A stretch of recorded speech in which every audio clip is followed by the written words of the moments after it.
Jean-François Sorisi, bonjour. Bonjour. Nous sommes donc sur la 11e, 12e, vous allez me le dire, édition du C2E, donc Campus européen d'été, qui est organisé cette année sous l'égide d'un nouvel groupement scientifique. Un petit rappel sur le contexte historique de cette C2E et ensuite donc sur les fondements scientifiques du choix qui a été fait sur l'édition 2016 du Big Data. Alors le C2E existe depuis une dizaine d'années. C'est beaucoup transformé durant toute cette période. Au départ, c'était une manifestation très liée à une formation d'université, un master international. Et puis progressivement, tous les acteurs de l'éducation et de la éducation de notre territoire, à l'origine picto-charentais, aujourd'hui plus étendu à l'échelle de la nouvelle région Nouvelle-Aquitaine, tous ces acteurs nous ont rejoints et ont rejoint également pour structurer leur collaboration un GIS, un groupement d'intérêt scientifique, qui s'intitule INEFA, Innover avec le numérique pour l'enseignement, la formation et les apprentissages. Et donc GIS dans lequel se trouvent des acteurs locaux et des acteurs nationaux, puisque nous avons la chance d'avoir sur notre territoire régional Canopé, le CNED, les NESR, mais nous avons aussi la chance d'avoir des acteurs locaux comme deux universités en Poitou-Charentes, 4 maintenant, 5 maintenant en Nouvelle-Aquitaine, beaucoup d'autres acteurs publics, les rectorats, les académies et privés, beaucoup d'entreprises. Et donc nous sommes réunis dans ce groupement d'intérêt scientifique pour collaborer et le C2E est devenu cette année la manifestation de ce GIS et a vocation à devenir, elle l'est déjà un peu, elle l'est déjà même beaucoup, à devenir la manifestation sur les thématiques de l'éducation de la nouvelle région Nouvelle-Aquitaine. Sur la thématique, le principe ne change pas. Chaque année, nous choisissons une thématique qui nous semble être d'actualité dans le champ de l'éducation. Actualité scientifique, actualité professionnelle, c'est-à-dire ce qui se passe sur le terrain, des apprentissages, d'enseignement de l'information, et puis aussi actualité industrielle et économique. Et le Big Data, ces applications sont à l'évidence, je crois qu'il est inutile de le démontrer, une très grande actualité. Et nous avons choisi de problématiser cette question-là avec 3 axes ou 3 questions principales qui ont structuré la semaine. Sans hiérarchie, première question, comment utiliser la collecte et l'analyse de données pour mieux comprendre les apprentissages des élèves et mieux les orienter, mieux orienter leur trajectoire d'apprentissage. Donc ça, c'est, disons, le Learning Analytics. Deuxième axe, deuxième questionnement, comment utiliser les techniques, modèles et méthodes du Big Data comme des ressorts de nouvelles activités d'apprentissage. Alors pour donner un exemple compréhensible, facilement accessible, c'est l'exemple des sciences participatives où de nombreuses personnes collaborent pour collecter des données et où toutes ces personnes peuvent les exploiter pour leurs propres travaux, et par exemple qui peuvent être des activités d'apprentissage.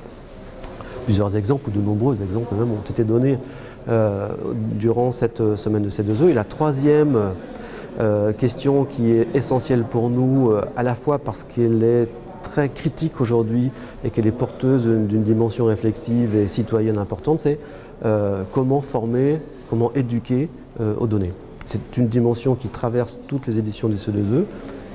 La formation, l'éducation du numérique. Et cette année, évidemment, on la pose sous l'angle de l'éducation aux données et aux algorithmes qui, évidemment, sont associés à ces données.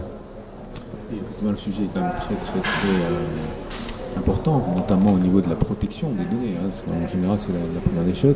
Alors, je dirais aussi que le C2E est quand même un des rares événements à portée internationale. Déjà, c'est européen, c'est pas simplement un nom, on a aussi du transatlantique qui vient sur le C2E. Est-ce que c'est la vocation de l'université, parce qu'en fait, le projet part de l'université, de traverser justement les continents pour parler des choses qui touche le monde, puisque le Big Data, on pense tout de suite à des grandes entreprises mondiales et internationales sur le sujet. C'est à la fois une marque de l'histoire et un choix politique. Une marque de l'histoire parce que le contexte international dans lequel le C2E a été créé se lie aujourd'hui au travers des personnes qui le fréquentent et des témoignages et des travaux qui y sont présentés. et qui ne viennent pas nécessairement des pays auxquels on pense le plus spontanément quand on évoque le numérique, mais qui sont des pays comme le nôtre, qui ont leurs travaux, leurs expériences, leurs témoignages, leurs doutes, leurs critiques.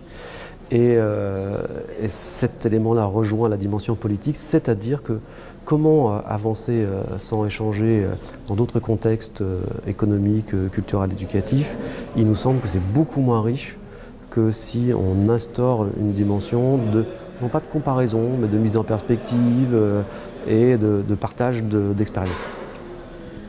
L'année dernière, vous avez été à l'initiative du premier hackathon qui a quand même fait du bruit dans l'éducation et qui a suivi plein de petits bébés, parce que maintenant c'est la mode des hackathons. Cette année, vous avez fait un Big Datathon qui a duré plus de 6 mois. Maintenant, ça va faire pratiquement 6 mois, qui a démarré en mai, je crois. C'est ça. Les premiers résultats, donc c'est demain. Est-ce que aussi ce sens pratique, puisqu'en fait c'est quand même il y a une production, une co-élaboration de choses, est-ce que c'est aussi important pour le C2E ? C'est important pour le C2E parce qu'il nous semble que la réflexion est indissociable de la pratique et inversement, et que dans une manifestation comme celle-ci, on doit non seulement croiser les points de vue, on évoquait la dimension internationale juste avant, mais aussi avoir des modalités d'intervention qui sont très diversifiées, et que les tables rondes, les conférences sont essentielles, les ateliers et les autres formes d'engagement et d'action et de pratique le sont aussi. C'est pourquoi on a cette année organisé une crypto-party, par exemple, mais c'est aussi pourquoi on avait organisé le hackathon l'année dernière et un datathon, un big datathon pédagogique cette année. Il a duré 6 mois parce qu'il comporte 3 étapes. Une étape initiale classique de hackathon, mais avec des données donc de datathon, il a eu lieu en mai. On a eu la chance de pouvoir l'organiser avec un partenariat très élargi à Grand Poitiers, à l'AUF, à l'AIF et au groupe des ambassadeurs francophones en France, ce qui nous a permis d'accueillir à distance et en présence 72 équipes de toute la francophonie, avec des pays dont on peut penser peut-être assez spontanément et à tort que ce ne sont pas les premiers concernés. Le pays qui nous a envoyé le plus grand nombre d'équipes, c'est Madagascar. Et c'est assez rassurant et enthousiasmant.